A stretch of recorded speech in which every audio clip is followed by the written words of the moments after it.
Le gros problème, c'est que quand les gens parlent, on les entend pas. Quand il y a des lanceurs d'alerte, ils disparaissent. Quand une personne va parler, elle meurt. Vous voyez bien qu'on a un scandale incommensurable et que ce n'est pas le dérapage d'un homme, on a un système. Salut tout le monde, j'espère que vous allez bien. Donc aujourd'hui, nouvelle vidéo zapping. Aujourd'hui les amis, on retourne sur X, se regarder encore énormément de séquences. Comme d'habitude, on ne perd pas de temps, petit like pour la force, petit commentaire pour le référencement.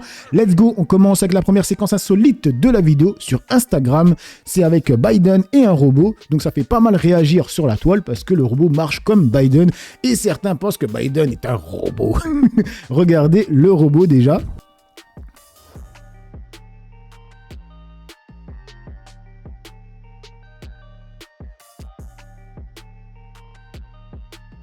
Ah merde, j'ai pas mis le son, donc on s'en fout.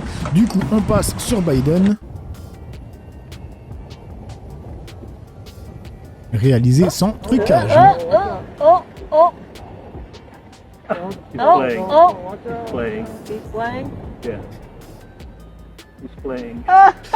Bref, du coup, on enchaîne avec... Ah oui, alors là, ça parle du Planet Rap, parce qu'il y a une polémique comme quoi ça serait payant de faire le Planet Rap.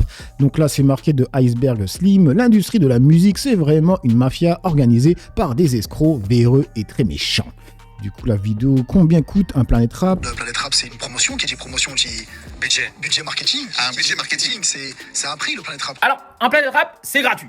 Mais maintenant, si tu veux un Planet Rap, tu es obligé d'acheter des espaces publicitaires sur Skyrock. Et ceci coûte 15 000 €. Mais le sujet, il est vraiment pas là. Non, le sujet, il devrait se porter sur les abattements. Tu sais, c'est cette clause dans ton contrat qui dit que si ta maison de disque dépense plus qu'un certain montant maximum, eh ben, tes royalties sont divisées de moitié. Il s'avère que sur la plupart des contrats d'artistes débutants dans le rap, ce montant-là est à 15 000 €.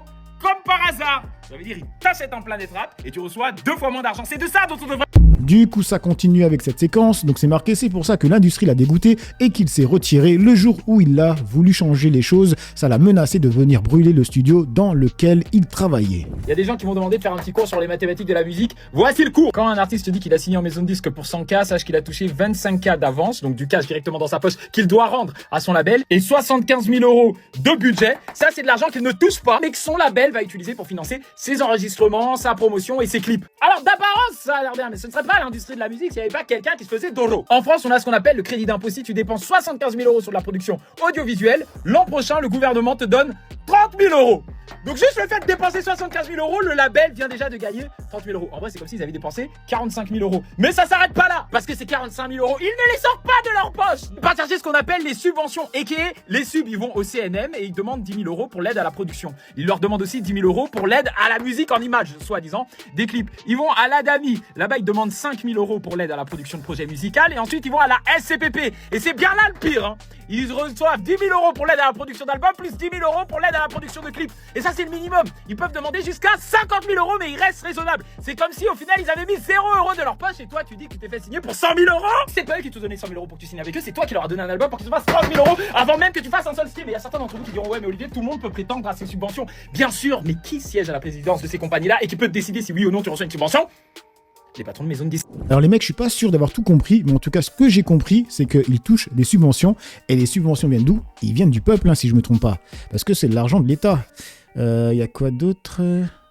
Est-ce que dans la musique, tu ne t'es pas aussi dit... Dans la musique, tu t'es pas aussi dit, je peux être un élément très important qui peut faire changer les choses en m'impliquant encore plus. Ah, j'ai essayé. T'as essayé. Mais tu te bats contre les Illuminati. Justement, je voyais que j'étais la référence quand il en était aux questions de droit d'auteur dans mon entourage, dans ma communauté et même dans le rap de manière plus générale. Donc pour répondre aux questions au mieux de tout le monde et pour défendre les intérêts des gens qui font du rap, par ça j'entends que ce soit les rappeurs ou les beatmakers ou quoi, ben, j'ai intégré la commission des variétés de la SACEM pour être à l'intérieur. J'ai fait écrire par des juristes des nouveaux contrats avec la volonté que ça devienne le standard de l'industrie pour défendre les intérêts de tous les créateurs. Je présente le contrat et on me menace de venir brûler le studio dans lequel je travaille. On est où? On est où? Ok, du coup, il y a quoi d'autre? Ces subventions viennent de l'État? Oui, c'est ça le plus choquant. En gros, la France donne des aides qui sont censées aider les nouveaux artistes, sauf que, comme d'habitude, on a donné des avantages aux plus forts qui maintenant font tourner le truc entre eux. Toujours la même chose. Du coup, on retourne sur Instagram et cette fois-ci, c'est des gendarmes en Martinique. Écoutez et lisez, les mecs. J'ai rien à rajouter. Regardez. Là, faut leur rentrer dans l'art. Il n'y a plus de personne, il n'y a plus de journalistes. Là. Non, on a plus que tout. Si t'avais connu l'esclavage, tu ferais 100 kilos de moins, toi. Ferme ta grande gueule, putain.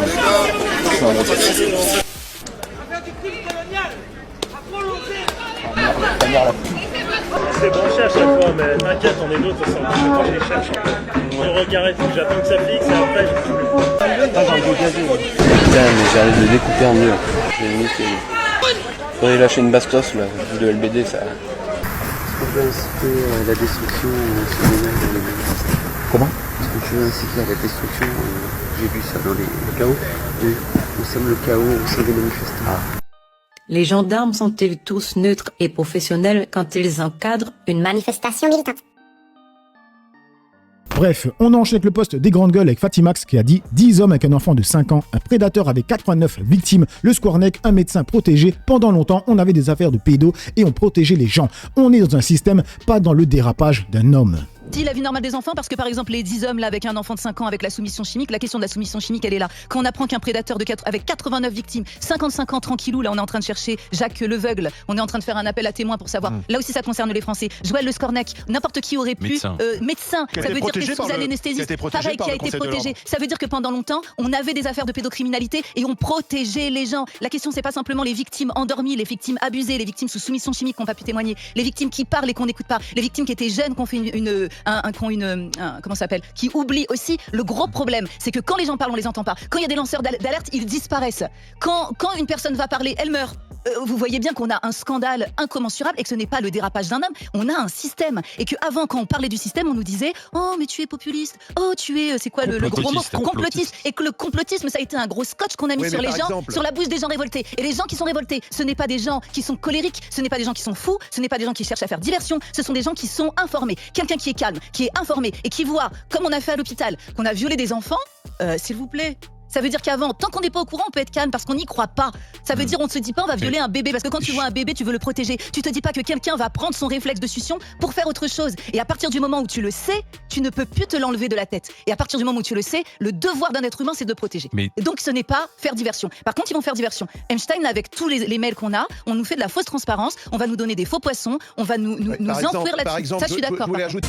Ça, c'est la vérité parce qu'en ce moment, on entend beaucoup parler de qui? Du rabatteur qui s'appelle Siad. Mais bizarrement, quand on voit les feuilles des mails, on voit que les vrais blazes, ils sont tous caviardés, ils sont coloriés en noir. Donc je pense que le Siad et tous les autres, c'est juste du menu frottin, comme on dit, tu vois.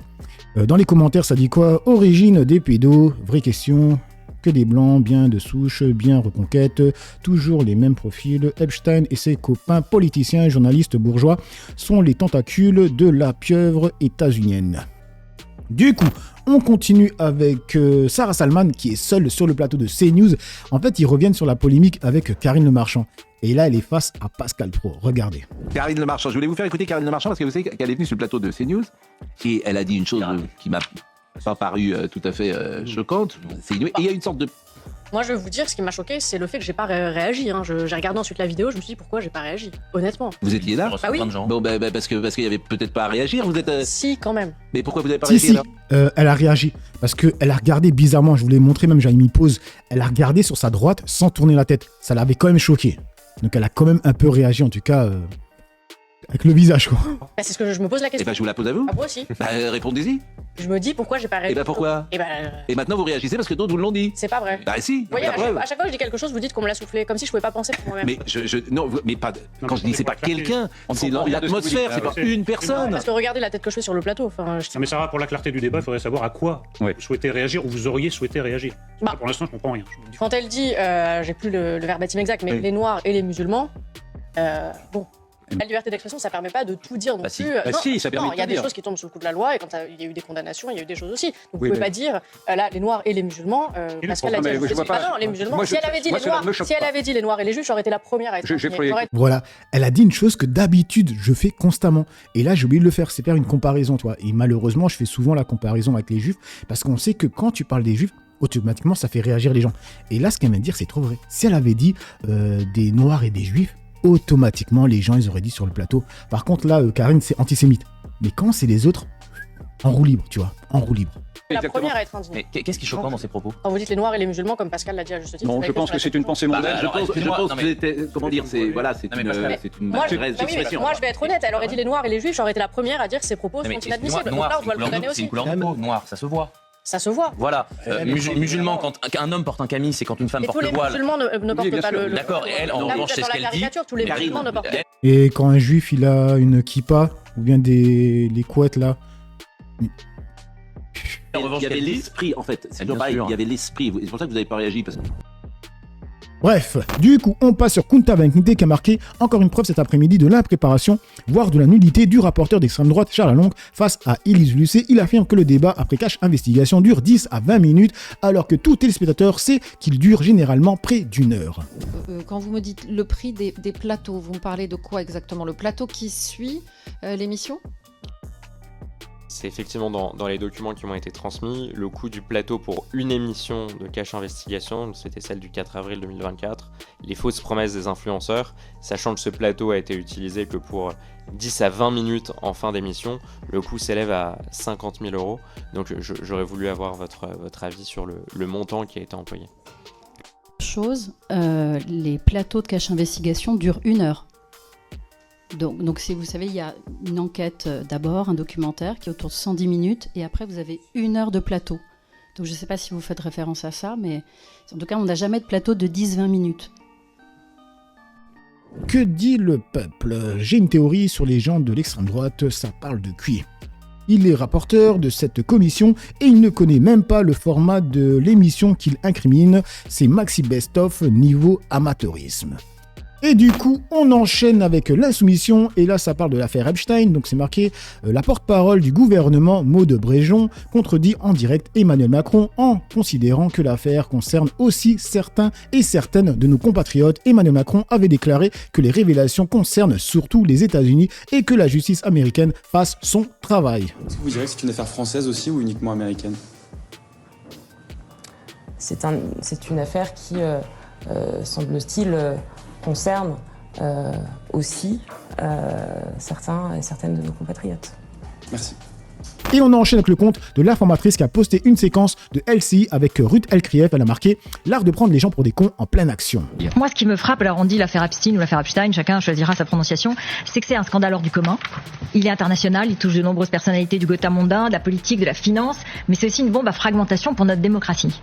Et donc ça m'inquiète parce que je dis attention à ne pas tout mélanger, attention à ne pas se faire manipuler justement. Parce que comme il y a des millions de documents, il est facile de mettre tout le monde dans le même panier.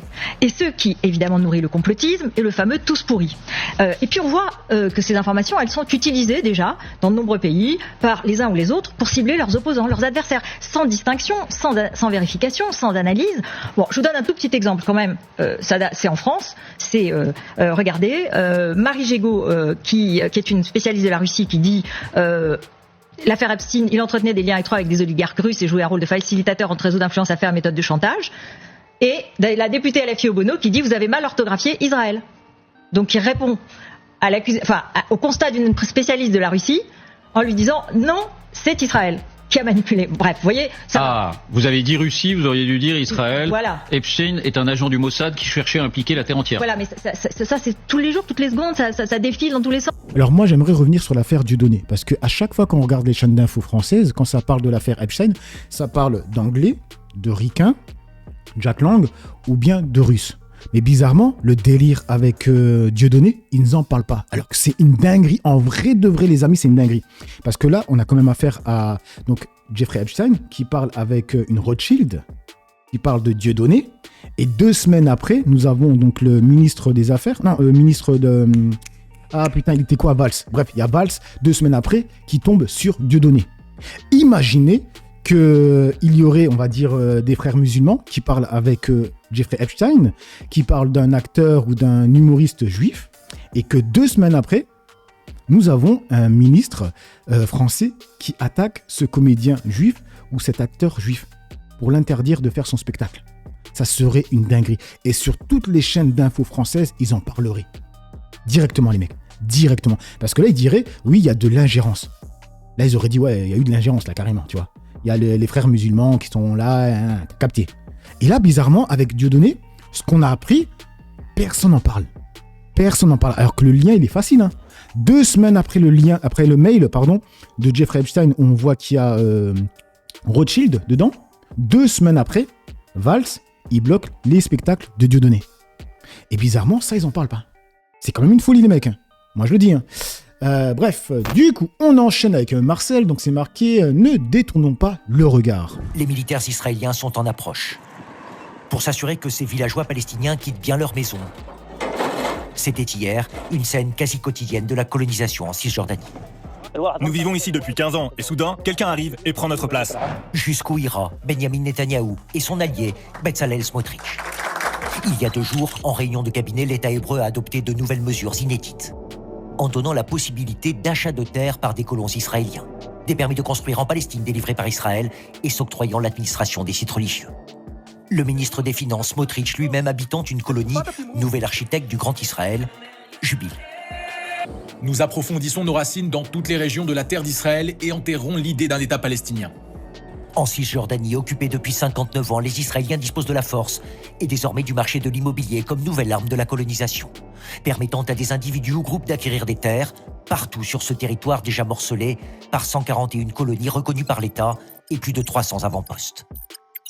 Ces nouvelles mesures inquiètent tous ceux qui prônent une solution à 2 États, comme ce représentant d'une ONG israélienne. C'est une annexion pure et simple, et c'est destiné à empêcher une solution politique. En fait, la condamnation est unanime, de la France à l'Union européenne, des pays arabes aux Nations unies. De telles actions sont non seulement déstabilisatrices, mais aussi, comme l'a rappelé la Cour de justice, illégales. Ce soir, le Premier ministre israélien s'est envolé pour une 7e rencontre avec le président américain à la Maison-Blanche. Cette nouvelle étape de la colonisation devrait être au menu des discussions entre les 2 hommes. Du coup, que dit le peuple dans les commentaires? Et France TV, oubliez de préciser que Netanyahou survole la France avec l'autorisation de Macron. Et c'est vrai les mecs, il vient de survoler encore la France. Donc là, c'est de Alerte Info, l'avion de Benyamin Netanyahou traverse à nouveau l'espace aérien français, malgré le mandat d'arrêt international dont il fait l'objet. Et voilà. Bref, donc voilà les amis pour cette toute petite vidéo zapping réaction. Dites-moi ce que vous en pensez dans l'espace commentaire, dans la joie et la bonne humeur, sans insulte comme d'habitude. N'oubliez pas le petit like pour la force, petit commentaire pour le référencement. J'ai assez parlé pour le peu que j'ai parlé à vous décrire. Ciao tout le monde.